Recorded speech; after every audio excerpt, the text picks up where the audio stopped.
ओडिशार नुआ निर्माण किपरि होई पारिबो सेने तीर्जक मत रखिछंती पीसीसी सभापति निरंजन पट्टनायक। तरबरिया योजना लक्ष्य हासिल करि पारे नाही यह कहवा सह एने कोणार्क मंदिर निर्माणर उदाहरण देइछंती निरंजन। से कहिछंती कोणार्कर अधा निर्माण ठीक होइतिबारु एथिरे एपर्यंत कोनोसी समस्या सृष्टि होई नाही हेले ऊपर भाग तरबरिया भाबे होइतिबारु समस्या देखा जाउछि। एनालिसिसटा डिसिजनटा मु कहू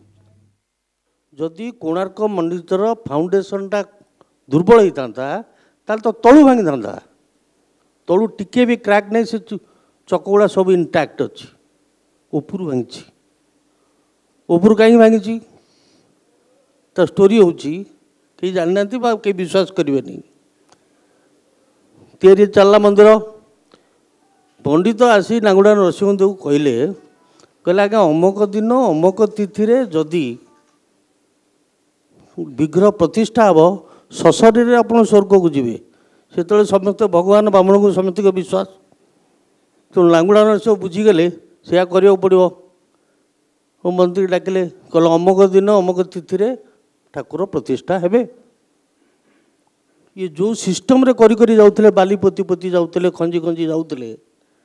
सीटा पर्यंत कम हो जाता जो मैंने भल इंजीनियर से नहीं कले कहले क्या संभव नुहे इतने दिन भर करहब नहीं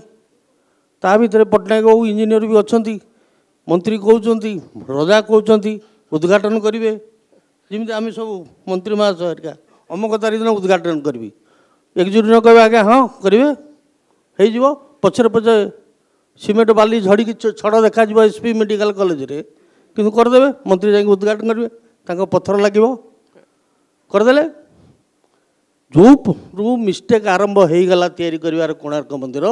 परवर्ती समय से भांगीगला।